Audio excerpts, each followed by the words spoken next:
My heart goes out to you. And my heart goes out to you. God bless.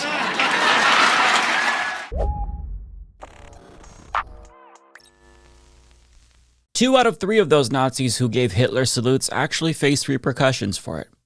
Care to guess which 2? I'll give you a hint. It wasn't the one with all the money and all the power in the world. The woman, Laura Smith, was a Republican politician who was a town supervisor in Pennsylvania, and she was forced to resign after doing that because it sparked outrage and condemnation from her own colleagues. The priest, Calvin Robinson, was fired from his position at the Anglican Catholic Church and condemned by them in a public statement.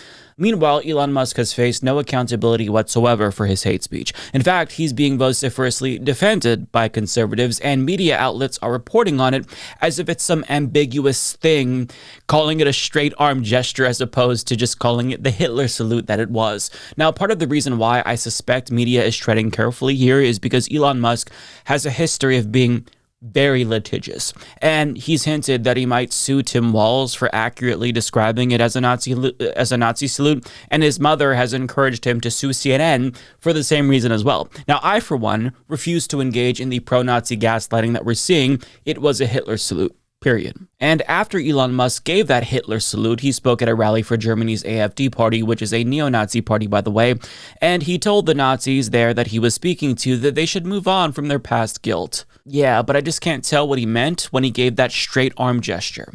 And I love how even the people defending him are unwittingly proving that it was indeed a Hitler salute by refusing to do it themselves. Case in point. Anybody who is asserting this thing he did on the stage the other day was a Sig Heil, which I just heard you say, lawyer up maybe, because absolute ridiculous thing to say. Under no circumstances. The Nazis in Germany thought it was a Sig Heil. Under no circumstances was he doing anything other than expressing enthusiastically. Why don't you do it on TV right now? His appreciation. Why don't you do it on TV right now if you think it's so? Number 3.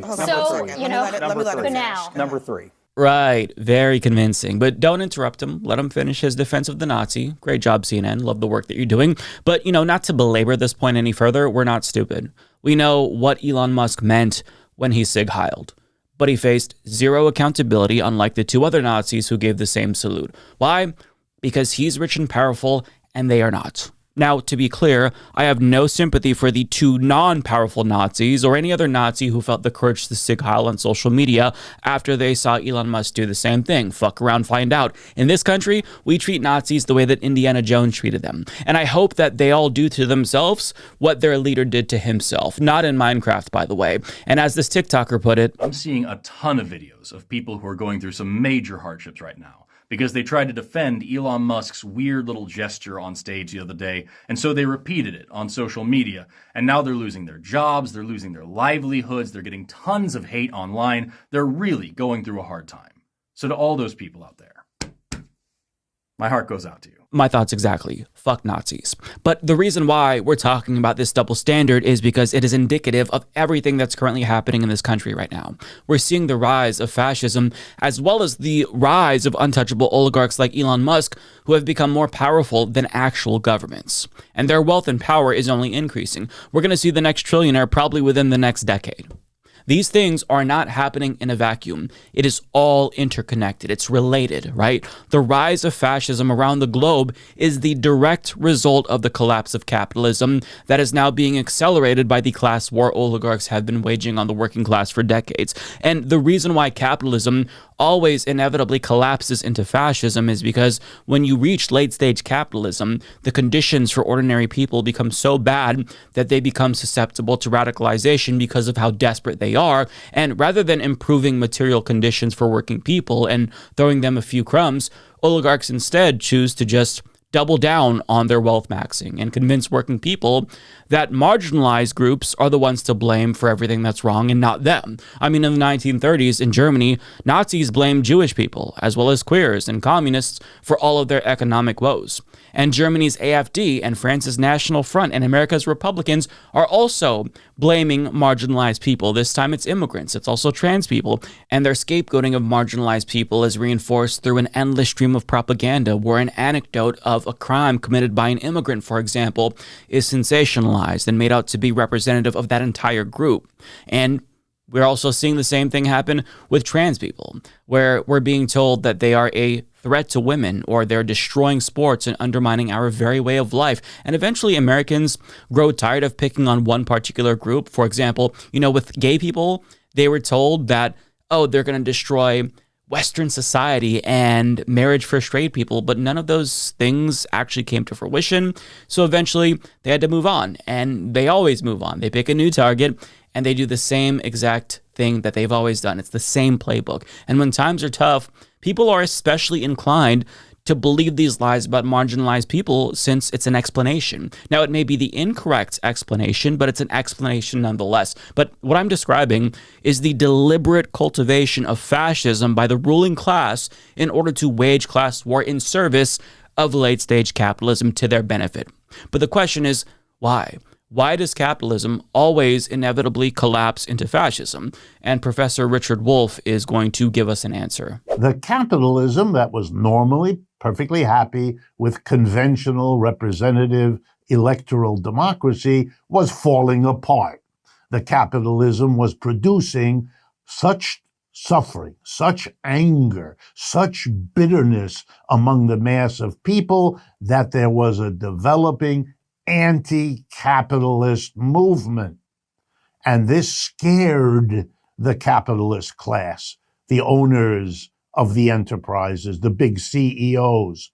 They could see the handwriting on the wall. In Italy, just before fascism, you had the greatest general strike in the history of the country in Torino, led by a then obscure communist named Antonio Gramsci, who becomes one of the great communist theoreticians of the 20th century. Terrified people. In 1917, a few years before, an anti-capitalist revolution in Russia succeeded, terrified capitalists everywhere in the world, here in the US too. So there was this sense it's falling apart, our system. And when that happens, there's a strong push, doesn't always succeed, but a strong push to push aside representative democracy, all of that, and have the iron heel, the iron fist. Change the government from that game to one where its job is to control a society, repress every critic of capitalism you can find, do it all in the name of the race or the nation or patriotism, to give it all a better sounding name than saying we're going to save capitalism by crushing everybody who disagrees with it, everybody who has turned against it. So it is done in the name of, well, the nation, nationalism. It's a good way of covering it over. Everything we're doing is not about preserving capitalism. That's the real agenda. It's about preserving the nature, or preserving white America, if you bring it over into us, or preserving the Italian soul, or preserving genuine Spain, whatever it was always the same. And that is what we're seeing again. He goes on to explain how fascists went after labor unions and socialists and communists and crushed every opponent to capitalism, who would basically sound the alarm about the game that was being played. And we're also seeing that same thing again as well, right? Restrictions are also being imposed on freedom of speech, not just when it comes to the government censoring people, but also in the form of oligarchs scaring opponents into silence with defamation lawsuits like this guy does. Fascism is essential to maintaining capitalism in its most brutal and latest stage because it is necessary to limit the type of politics that's acceptable, right? Questioning the ruling class, as Bernie Sanders did, that's not acceptable. So the ruling class spent heavily to destroy him. Attacking innocent immigrants, that is okay. Because if you're not looking at them, then it's cool if you look at somebody else. They don't care who, just pick a target and focus on them. That's what's happening. Fascism elevates a divisive form of politics and pits working class people against each other, so that way they never ever team up to take on the working class, which is why we see perpetual class warfare being waged. And this TikToker that we're going to watch is going to explain how American oligarchs have masterfully kept working people divided in perpetuity. Could somebody help me understand what is this obsession with trans people, the right? Conservative politicians are capitalist, and under capitalism, you need to make more money so you can keep growing. And oftentimes this happens at the expense of quality of product or service, such as when a product becomes designed to break so people have to keep buying it over and over again, or when a service starts to offer fewer and fewer features, but it costs more every single year. This can happen at the expense of morality, such as companies like Enron starting rolling blackouts in California so that they could generate more demand for electricity and therefore make more money for themselves, or the United Fruit Company disrupting elections in Latin America. However, it can also happen, especially when it comes to maintaining community, because the reality is that communities share resources with each other. And because people share resources with each other, they spend less money. Under capitalism, you benefit from separating people, because people, when they are separated, they need to spend more to provide for themselves, which makes them more profitable. This is known as market segmentation, and you can see it everywhere. For instance, there's products that are made for men and products that are made for women, even if they're the same overall, like shampoo. By selling two versions of products, you almost guarantee that every household will buy twice as many as they normally would if they were just one type. And the thing about conservative politicians is that they are primarily incentivized to do two things, which is lower taxes for the wealthy and deregulate markets so that companies can make more money with fewer checks and balances. And these are not very popular with the average American voter. People want to live in safe environments, and they don't want to lower taxes and give money to the wealthy. So, in order for conservative politicians to find ways to make this more palatable, they essentially need someone to blame. For instance, say that I was a congressman in rural Pennsylvania, and my constituency is largely lower and middle class voters, and there's a bill put in Congress that would benefit these voters, but it would come at the expense of corporations that fund my campaign, so like a higher corporate tax rate or something. And I need these corporate donors because otherwise I won't get reelected. So I need to justify voting against this bill, and that would come at the expense of potentially antagonizing my voters, unless I can find a way to spin it. And I look at this and I realize, okay, this bill benefits everybody. So I can simply state, well, this bill would benefit trans people too, so therefore I shouldn't vote for this bill because it would be immoral. And that has worked in the past. That is what conservative politicians have done in order to justify voting against something that would benefit everyone. They highlight the fact that it would also benefit people that they personally dislike. Even further, say I'm that same congressman and my district has been consistently doing worse every single year that I've been in office, but my corporate donors are happy because they're doing very well for themselves and they want me to maintain the status quo. If I attempt to help my district out with some sort of bill, they will fund my opponent in a primary election and I will lose and I won't be back in Congress next term. For that reason, I fundamentally cannot help my voter base because if I do, I will lose re-election. So, essentially, I need to find ways to make it look like I'm being productive. And that right there is where you really start to see what divide and conquer looks like in practice. Politicians like Marjorie Taylor Greene or Nancy Mace will performatively scapegoat some marginalized group in order to make it seem as though they're fighting for their constituents, but they're doing that to obscure the real work that they're actually doing for their donors. And that TikToker gives multiple examples. One of them was Montana passed a border security bill that is completely irrelevant for obvious reasons, since they are nowhere near the border. And with regard to trans rights, states codify trans sports bans to make it look like they're defending girls' sports, often when there's no known trans athletes in the entire state.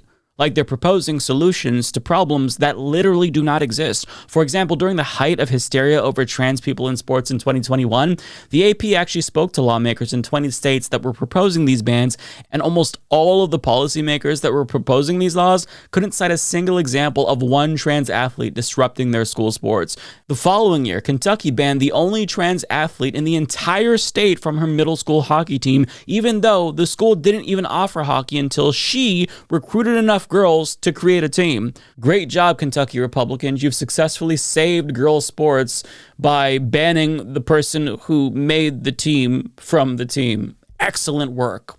But the goal is to distract you by throwing a vulnerable group under the bus. It gets working people to think that everything would be better without that one group. And it forces the rest of us to defend that group, because culture wars are not victimless wars. They may be distractions, purposefully so, but they still have victims. There are serious consequences to the culture war. But understand that politicians have to play this game because it's the only thing that they can do to make it seem like they're representing us at all. Since they are terrified of what would happen if they actually did try to do something good for us and subvert the status quo. And, they can't just say, fuck you, I'm going to do what my donors want cope and seethe. So they have to put on some type of political theater to at least try to placate us, right? To keep the masses from picking up the pitchforks. And to be clear, the oligarchic nature of our government, it's not necessarily new, but it did used to be more subtle. But billionaires have become so brazen that they're publicly threatening politicians to do what they want or they're going to face consequences. For example, billionaire Nicole Shanahan had a warning to senators who dared to vote against her anti-vax bestie RFK Jr. This hasn't been widely reported, but in 2020, I cut large checks to Chuck Schumer to help Democrats flip 2 Senate seats in Georgia from red to blue. The 2 candidates I helped elect, Senator Raphael Warnock and Senator John Ossoff. Please know I will be watching your votes very closely. I will make it my personal mission that you lose your seats in the Senate if you vote against the future health of America's children. And more than that, I also want to say to Senators Mitch McConnell, Lindsey Graham, Lisa Murkowski, Susan Collins, Bill Cassidy, Tom Tillis, James Lankford, Cory Booker, John Fetterman, Bernie Sanders, and Catherine Cortez Masto, this is a bipartisan message, and it comes directly from me. While Bobby may be willing to play nice, I won't. If you vote against him, I will personally fund challengers to primary you in your next election, and I will enlist hundreds of thousands to join me. And to be clear, when she says that she'll enlist hundreds of thousands to join her, she means she's going to bankroll a massive propaganda campaign and fund AstroTurf if need be. Because normal people don't agree with a lot of the things that billionaires push. They are deeply unpopular, but since they have money, well, they can get their agendas actualized because money moves mountains, especially in late-stage capitalist systems. But just think about how unfair that is. If you support Medicare for all, or you want your senator to stop supporting a genocide, you have no leverage. You can vote or threaten to not vote, but they don't really give a shit, as we've seen. I mean, you can try to threaten them with a primary opponent yourself, but they know that you're not serious because you're broke as shit. And they know that you're broke as shit because they're the ones keeping you that way.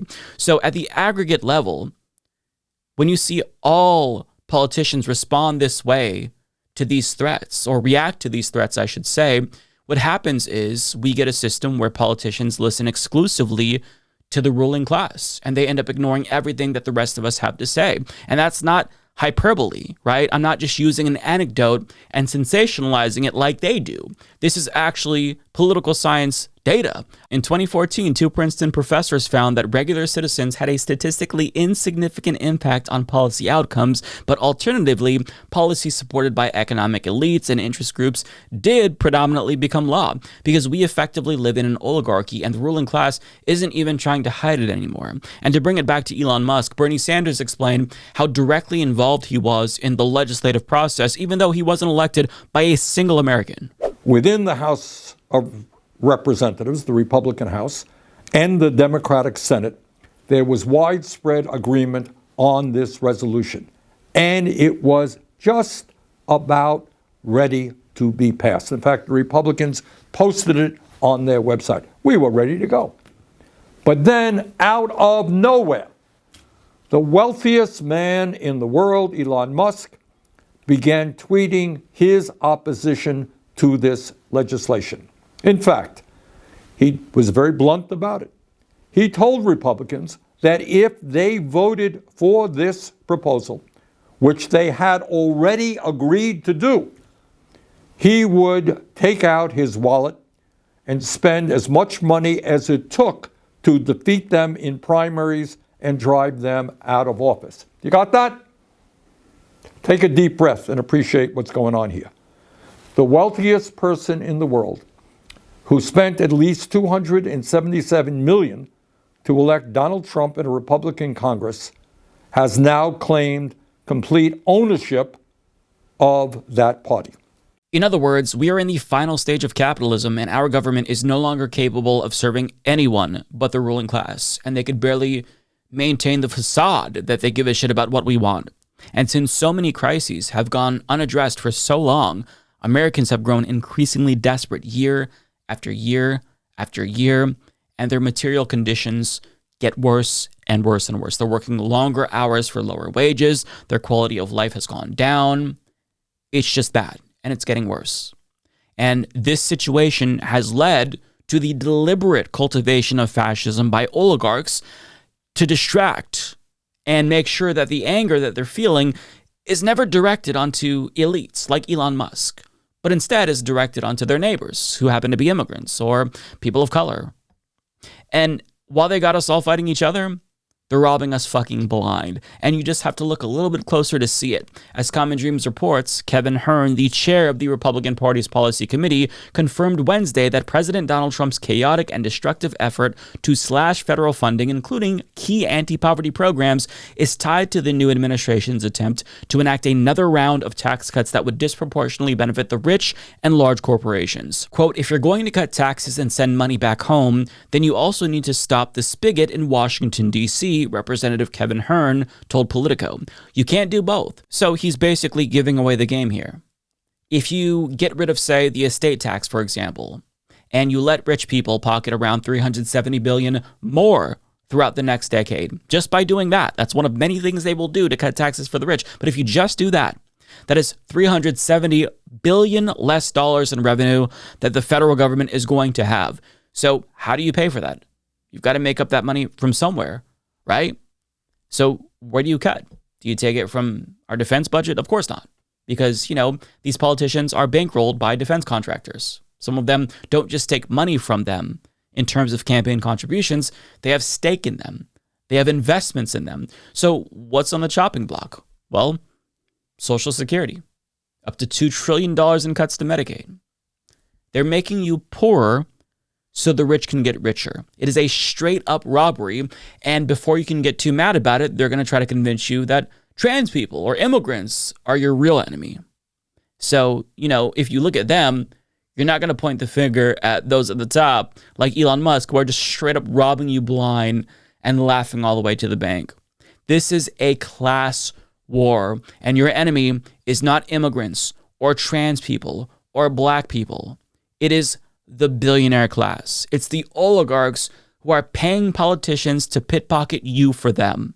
They have it all, but it's not enough. They want more. They want to buy their 10th mansion, an 8th yacht. And the fascist politics that so many Americans have fallen for is nothing more than a ruse to get working class people to wage a war against themselves.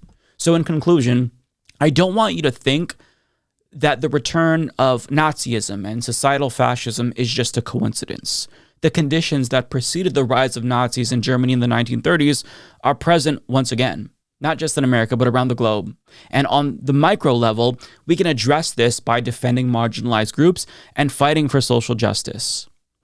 And while we do that, we simultaneously have to try to foster class solidarity among our peers. And on the macro level, politicians, I'm looking at you Democrats, must address the underlying material conditions that made so many people susceptible to radicalization in the first place. You are not going to change people's material conditions by just making tweaks on the edges and incremental changes. You have to implement systemic change. Otherwise, things are only going to continue to deteriorate. It's why Bernie Sanders was so popular, because he wasn't just talking about small changes. He was talking about systemic reforms that would radically transform life for working Americans. That is where the Democratic Party needs to be if they actually want to thwart this threat of fascism. Woke mob. Woke mob. Woke ideology. Woke ideology. Woke ideology. Woke ideology. Woke ideology. Woke test. Woke ideology. Woke Olympics. Woke ideology. Woke ideology. Woke ideology. Woke ideology. Woke ideology. Woke ideology. Woke ideology. Weaponized wokery. Woke ideology.